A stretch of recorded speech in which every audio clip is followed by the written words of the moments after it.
ဒီကနေ့ဟာဆိုလို့ရှိရင်စစ်အာဏာရှင်ကနေကျွန်တော်တို့ရဲ့လူထုခေါင်းဆောင်ចောင်းသားခေါင်းဆောင်စလိုက်တင်မောင်ကွက်မခဲ့တဲ့46နှစ်မြောက်အခါသမယဖြစ်ပါတယ်အားလုံးဒီပြတဲ့အတိုင်းပဲစလိုက်တင်မောင်ဟာဆိုလို့ရှိရင်လွတ်လပ်မှုနဲ့ဒီမိုကရေစီရဲ့အတွက်ចောင်းသားပြည်သူလူထုတွေကိုဥဆောင်ပြီးတော့စစ်အာဏာရှင်ကိုဆန့်ကျင်ခဲ့တာဖြစ်ပါတယ်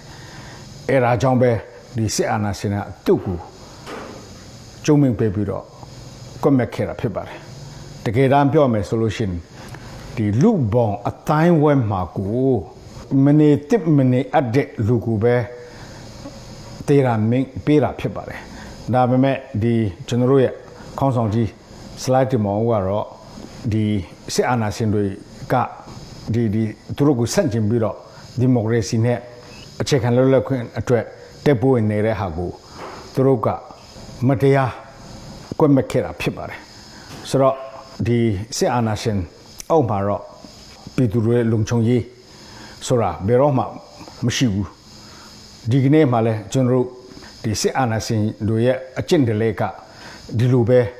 ပြည်သူတွေလုံခြုံရေးပြည်သူတွေဥယျာဉ်စုစင်ကာကွယ်ရမယ်အစားဖျက်ဆီးတပ်ဖြတ်တဲ့စစ်အာဏာရှင်တွေဖြစ်ပါတယ်ဆိုတဲ့ဟာကိုသတိရစေချင်ပါတယ်ဒုတိယအနေနဲ့ကျွန်တော်ပြောချင်တာကတော့အခု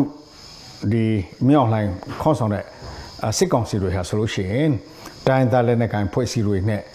ငင်းချင်ကြီးဟန်ဆောင်ပြဆွေးနွေးပွဲတွေလုပ်ခဲ့တာကိုကျွန်တော်တို့တွေ့ရပါတယ်အားလုံးနဲ့တွေ့ပြီးတဲ့အထက်မှာသူတို့ပြောတဲ့စကားလုံးကတော့အဓိကအဖြစ်တော့၃ခုရှိပါတယ်အဲ့ဒါကတော့ပါတီစုံရွေးကောက်ပွဲလုပ်မယ်ဒီမိုကရေစီကျင့်သုံးမယ်ဖက်ဒရယ်ပြည်ထောင်စုတည်ထောင်မယ်ဆိုပြီးတော့ပြောကြတဲ့ဟာကိုကျွန်တော်တို့တွေ့ရပါတယ်ဆိုတော့ပါတီစုံရွေးကောက်ပွဲဆိုတဲ့ဟာကိုကျွန်တော်ဘယ်လောက်ထိစစ်အာဏာရှင်တွေပြောတဲ့ဟာကိုယုံကြည်ရမှာလဲအခုလဲပြီးခဲ့တဲ့2020ပါတီစုံရွေးကောက်ပွဲကနေထွက်လာတဲ့ရက်လက်ဟာဆိုလို့ရှိရင်သူတို့လူချင်းတဲ့ရက်လက်မဟုတ်လို့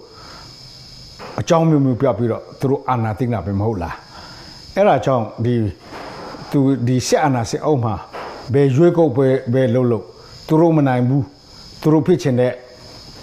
အဖီတိုင်းရက်လက်တိုင်းထွက်ပေါ်မလာဘူးဆိုလို့ရှိရင်ဆက်လက်ပြီးတော့အာဏာသိမ်းမှုမှာပဲအဲ့ဒါကိုသတိရစေချင်ပါတယ်ဒုတိယအနေနဲ့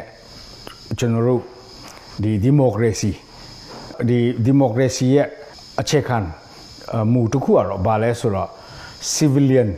supremacy over the army ဒီပြည်သူလူထုကနဲ့တိတ်ကြိတ်ကွက်ကေကြီးချက်မှုအောက်မှာတက်မတော်သားတွေရရှိရမှာဖြစ်ပါတယ်နိုင်ငံရေးနဲ့လုံးဝကင်းရှင်းနေရမှာဖြစ်ပါတယ်အခုလိုမျိုး25ရာခိုင်နှုန်းတို့ဘာတို့အဲ့ဓာတွေကဒီမိုကရေစီနဲ့လာဆန့်ကျင်တဲ့မူတွေဖြစ်ပါတယ်အဲ့ဒါကြောင့်သူတို့ဖော်ဆောင်မဲ့ဒီမိုကရေစီကလုံးဝယုံကြည်စရာမရှိပါဘူးရိုင်းနဲ့ပြောရင်တော့သခင်ဆိုးစကားကိုပြန်ငှားရလိမ့်မယ်ထင်ပါတယ်စစ်အာဏာရှင်ကဒီမိုကရေစီဖော်ဆောင်မယ်ဆိုတဲ့ဟာကတော့ဖာခေါင်းကနေပြည်သူစာပါပြောလို့မယ်ဆိုတာနဲ့အတူတူပဲဖြစ်ပါတယ်အဲ့ဒါကြောင့်သူတို့ရဲ့ပြောနေတဲ့ဒီမိုကရေစီကိုလည်းလုံးဝလက်ခံနိုင်စရာအကြောင်းမရှိပါဘူးနောက်တာတရတကူပြတဲ့ Federal ပြည်ထောင်စုကျွန်တော်တို့ဒီ Federal ပြည်ထောင်စုဖော်ဆောင်မယ်ဆိုတဲ့ဟာကလည်းလင်ညာပြီးတော့ပြောနေတာဖြစ်ပါတယ်သူတို့ရဲ့ဒီအဓိကဆွဲကင်ထားတဲ့ဟာကတော့2008ဖွဲ့စည်းပုံပဲဖြစ်ပါတယ်ဆိုတော့အားလုံးသိတဲ့အတိုင်းပဲဒီ2008ဖွဲ့စည်းပုံကိုဘယ်လိုပဲပြင်ဘယ်တော့မှဒီပြည်နဲ့ Federal ပြည်ထောင်စုထိဆောက်နိုင်မှာမဟုတ်ဘူးဆိုတာတော့လူတိုင်းအသိပဲဖြစ်ပါတယ်အဲ့ဒါကြောင့်သူတို့ပြောတဲ့ဟာတွေကိုလည်းနားမယောင်ကြဖို့ဒီကနေကျွန်တော်တို့တိုက်တွန်းလိုပါတယ်ရှင်းပြောရင်တော့ဘာဖြစ်လို့ဒီမြောက်လိုင်းတွေကအာဏာသိမ်းရတယ်လဲဆိုလို့ရှိရင်2008ဖွဲ့စည်းပုံကို73နှစ်ကြာရည်ရွယ်ခဲ့တယ်အဲ့ဒီ2008တွင်းမှာပဲသူတို့ကပဲဘာရွေးကောက်ပဲလာအာဏာရမယ်လို့ယုံကြည်ခဲ့ကြတယ်ဒါပေမဲ့သူတို့ရဲ့ရည်မှန်းချက်တိုင်းဖြစ်မလာလို့အာဏာသိမ်းလိုက်တာပဲဖြစ်ပါတယ်အဲ့ဒါကြောင့်ဒီစစ်အာဏာရှင်အမြင့်ပြတ်ချေမှုမှာပဲကျွန်တော်တို့ဒီဒုက္ခတွေနဲ့ကင်းဝေးနိုင်မှာဖြစ်ပါတယ်အဲ့ဒါမှာပဲပြည်သူတွေလုံခြုံရေးဟာတကယ်ရှိလာမှာဖြစ်ပါတယ်ဒီနေ့လဲကျွန်တော်ကြည့်လိုက်ရင်နေရာတိုင်းမှာနိုင်ငံနဲ့တဝမ်းမှာ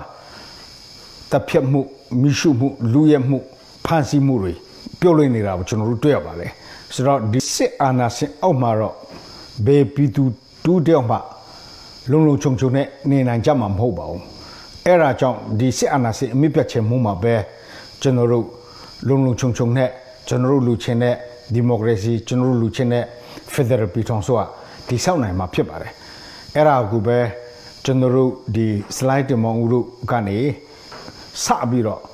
တော်လှန်တက်ပိုးဝင်တာဖြစ်ပါတယ်အဲ့ဒါကြောင့်ကျွန်တော်တို့ slide တင်မောင်ဦးကိုယူသေးတယ်ကွန်ပျူတာ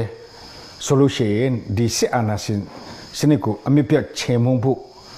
အတူတကွလက်တွဲပြီးတော့တက်ပိုးဝင်ကြပါစို့လို့တိုက်တွန်းရင်းနေကိုချုပ်ပါတယ်